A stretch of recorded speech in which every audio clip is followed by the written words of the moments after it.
Welcome to A Canadian Investing in the U.S., a podcast and YouTube channel focused on Canadians buying real estate with host Glenn Sutherland.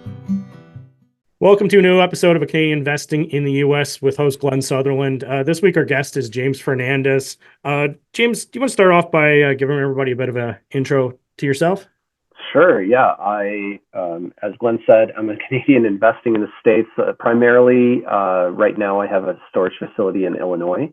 Mm-hmm. I'm working on another development project, a self-storage facility, approximately 100,000 square feet in Florida, Port Charlotte specifically, and went through the process of getting my E2 visa and social security number, bank accounts, the whole kind of rigmarole of becoming legit in that sense. So that was a 2023 kind of process, and now just implementing more acquisitions in the States, and we'll see how it goes. Well, that's awesome. Like, I honestly didn't realize it was a self-storage facility, and I was honestly what was in the back of my head. I was like, Illinois. I'm like, honestly, you don't hear about a lot of people investing in Illinois because of their landlord laws and high taxes. Yeah, I wanted to avoid that. So yeah, by doing self-storage, you avoid that. So let's just talk about let's start with the Illinois stuff. We'll work our way through different topics. But so how do you even start with this? Like, where did you find this this building, and what? Yeah, it was like random Facebook groups. At that point, myself and my business partner Nathan, we knew we wanted some sort of self-storage facility. We already had a couple in Canada, and we're looking for some way to get our E2 visa. At that point, we didn't really have the knowledge that we do now. We didn't have even the initial steps. So we just saw a cheap facility on Facebook Marketplace that was already mostly occupied, producing cash flow. And we decided it would be a really, really good starting project in the States to get the ball rolling. And we didn't know at that point that in order to qualify for the ET visa, that it needs to be active income, and self-storage facility or real estate in general, like we typically do here. That's not considered towards it. So we had to be a little bit more creative because we already spent the money, we bought the facility, and then we were just trying to figure out how to make it qualify. So we implemented a couple different strategies to turn that semi-passive business into something more active. So things like adding a storefront for our clients to buy boxes and tape and moving supplies, rent pallets.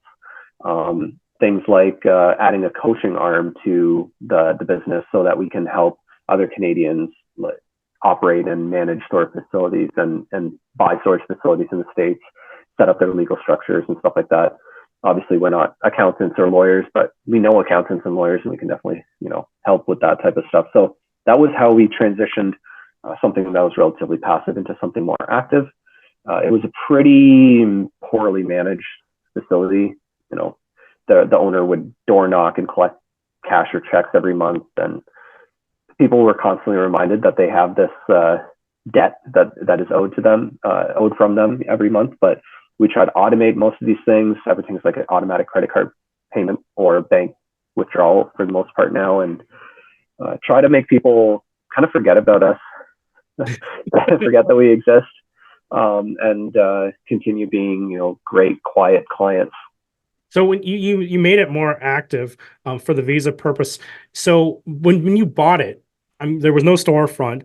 What did it involve? Like, did the people have access to get in there on their own, or did they have to have someone to let them in, or was there any staff involved beforehand? Beforehand, there was. The owner was pretty active. Like, he'd be going out there, cutting the grass and interacting with people and everything. It's not gated. It's a pretty open facility in that sense. Okay. But I don't even think he ever overlocked anyone. There was someone that was in arrears, like $700, $800 that he never chased down, but that was on the books, so that we got that credit, towards it as well. And we just immediately evicted them. Yeah. So stuff like that, it was a very not professionally managed place. And I don't want to say mismanaged, maybe that's not the right word. It was very like community managed, but they were definitely taking advantage of him. He just didn't really care at that point, I think. So we definitely got a few angry phone calls when, people would say, well, Jerry always let me pay whenever I want. And this and that. And, I understand that that's the relationship that you had with the previous owner, but we can't operate that way. You have to pay on the first of the month. Like, I don't know where you think you can just pay whenever you want. So, stuff like that, growing pains in that sense, just getting the clients more aligned with our operating process. That was the initial challenge. No, that's cool. And like, so you're just talking about like people paying on the start of the month. How far do they have to be behind in like arrears in Illinois before it's like, storage wars where you're like, auctioning the lockers and doing that kind of stuff? So I've actually never done that in Illinois. I've done that in Canada though, and it's about 60 days in Canada, in Ontario specifically. Okay. But it's not as exciting as I feel like the show makes it. It's all online. In Canada, we use the process called Bid 13, and it's just an online auction, just like old eBay used to be. Okay. But how long do they have to wait? Is it still 60 days in Illinois that before you can? In Illinois, we have never even got to that point because people down there, storage is a very much more cultural thing, I find, in the States than Canada. And them losing their stuff is devastating. Like, even if it's junk in my eyes, even if it's junk, it would be devastating to them. Like, they figure out whatever they need to do to get caught up on that payment. And we are very good at communicating, this is going to be the next step if you're tardy. But we've never actually got to that point. So it might be 60 days, but honestly, I haven't even looked at that because we don't let our clients get that far behind. Okay, that makes a lot of sense. And then for, what kind of things do you have to manage? You mentioned grass. What other things are there? Is there washroom facilities on site? Like, what other thing? Is there anything you have to like? We don't have any trash, utilities. None of that stuff. We don't have any trash. We don't have any utilities. We don't have any on-site management. So our operating cost is taxes, and then maybe $20 a month in grass cutting. Really, that's it? Maybe another $40-$50 a month for our $25 an hour guy to go and cut the grass, or not cut the grass, just check on units, overlock stuff, unlock stuff, pick out any garbage or pick up any blowing debris. Or it's honestly mostly passive, and that's what they didn't want, only passive stuff, right? So we have clients that want to rent pallets so that their stuff's not sitting on concrete, buy tape or locks or that type of thing. That's what makes it a little bit more active. But even then, like, the management portion is not anything close to what it looks like on my residential portfolio in Canada, where, well, you know how amazing the landlord tenant board rules are in Ontario. Awesome. Specifically. So like the amount of work that it takes to manage a residential portfolio compared to my self-storage portfolio, it's insane. It's like 2 to 3 orders of magnitude more work to maintain the residential portfolio. So, okay. So let's talk a little bit about the visa and how you were trying to make this more active in order to do that. And by just putting that basically storefront on the front of it, that was enough to qualify you for the E2 visa? So that was a portion. The second arm of that was also a kind of a coaching program where we created a curriculum to help Canadians that are looking to invest in the States, specifically in self-storage, how to do that. And we were portraying the facility as a place that we could do some of that on-site training. Obviously, there's ways to do a lot of that online, but sometimes, in person is very effective as well. So that was very luckily granted based off of those 2 ways to make our relatively passive investment more active. And we worked with Viz America to brainstorm and create our curriculum and our business plan and everything like that. And they were really helpful on that. Sorry, that was the name of the attorney? Viz America, the company that helped us through that. Okay, cool. I'm not familiar with that one. Where are they located? Is it up in Illinois or? No, in the States somewhere. I think they're kind of just online, relatively global. Their attorney was John Dickens, who is, I believe, based out of Illinois, but honestly, I can't remember. But again, like relatively online process dealing with them. One kind of big mistake that we made initially was not fully tracking where all our money was coming from for this purchase. So we had to justify every penny from every company. Oh my God, nightmare. Because we were just like, oh, let's buy it. Oh yeah. Yeah. No, I did the same thing because I was trying to, when I was doing my E2 visa, because I just did that in 2023. And the same thing, I went down, they were like, okay, now send us all the wires for everything and how this money got here. And because they had to track all the money, make sure there's nothing fluky. And it was one of those things you're like, oh my God, like I've just been flipping like so many houses per year. Yeah. I'm like, I'm like, they're like, well, then send us the HUD statements. And I'm like, here you go. Here's like 40 HUD statements. And they're like, Yeah. your application can only be 75 pages long or something. And I'm Oh God. I'm like, well, do you want me to shrink them so there's 4 per page or something? Like, I'm like, I don't know how you do this. Like, and like you're asking for all this information that to fit in 75 pages is, plus a business plan and in there, right? It's like, it's a lot to pull off. Hello, everybody. Thanks for listening to the podcast. I just wanted to let you know that I've created a new coaching program. I believe the new coaching program has way more value than any of the programs that have even existed in the past.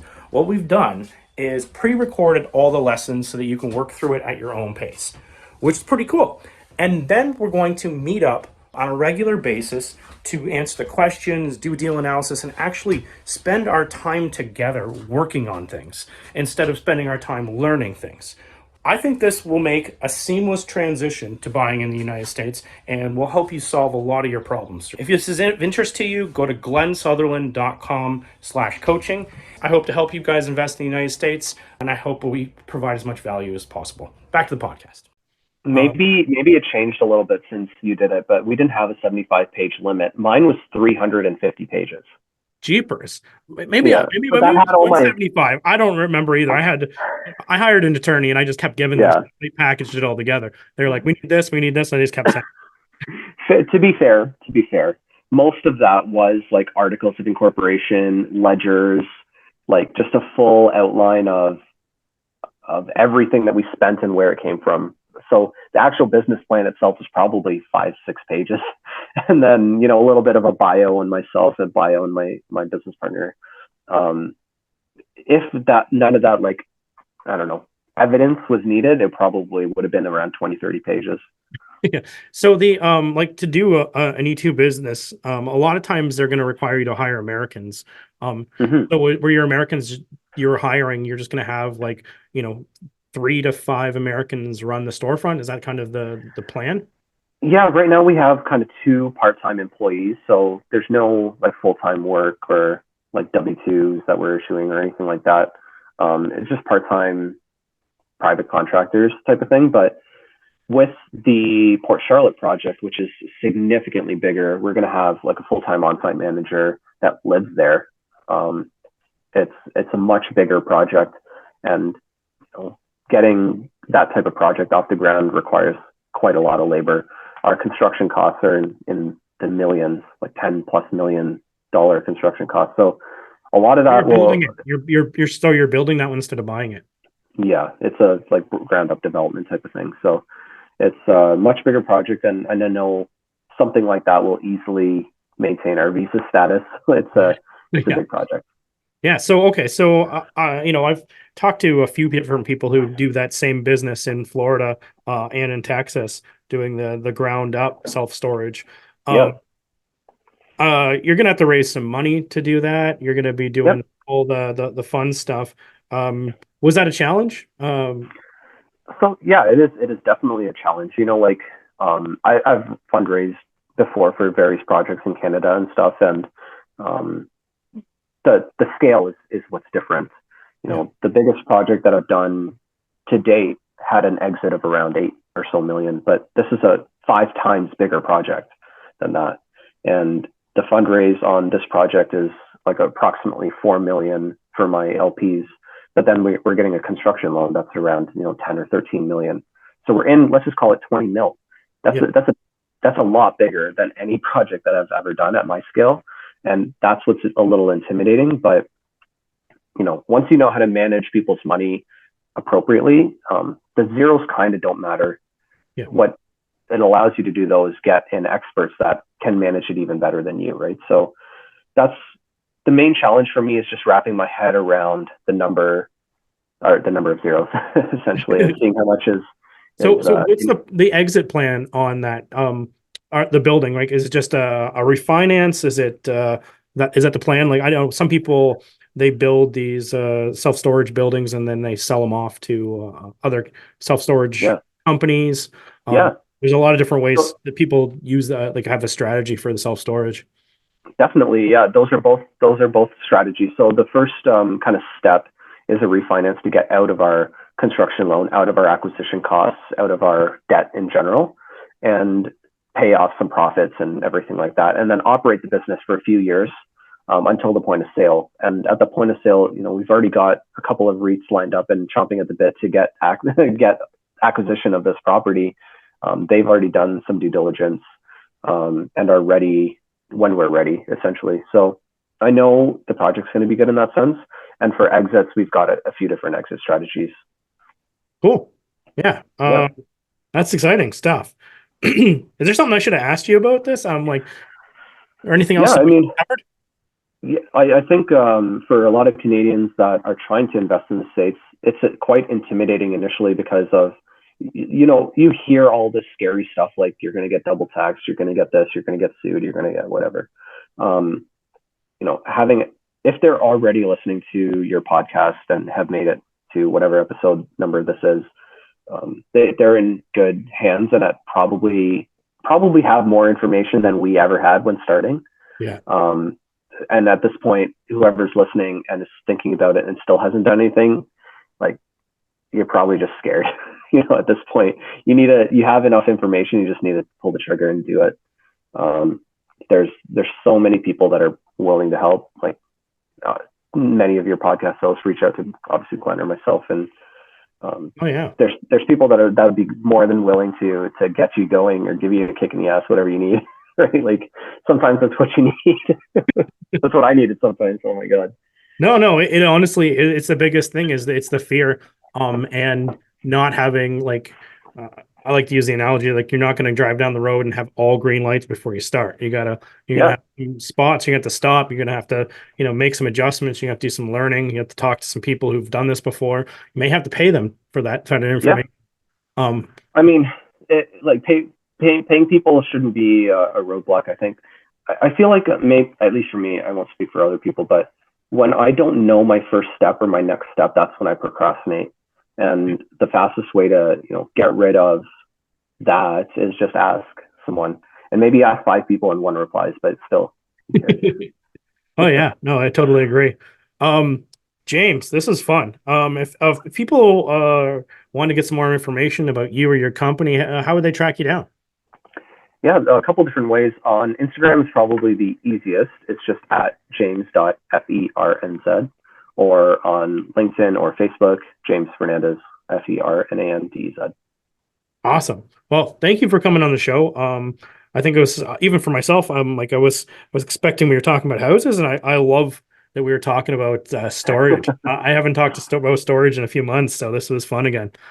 Yeah, I'm glad. Glad to chat with you about houses and stuff too. But I feel like there's a lot of people that are really, really that can provide a lot of expertise on that side.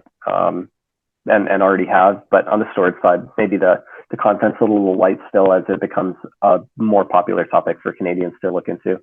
Yeah, no, and there's a lot less things to worry about. Multi-res, right? There's a lot less moving parts, right? Especially if you can find something without bathroom facilities and other things that some of them will have are cold, and some of them are refrigerated. But anyway, awesome. Well, if people will reach out to you, and I really appreciate you coming on the show. Yeah, of course. Anytime. I'm glad to chat about whatever topics and glad to help. Many people have been there for me as well. Awesome. That was a nice video. Bye.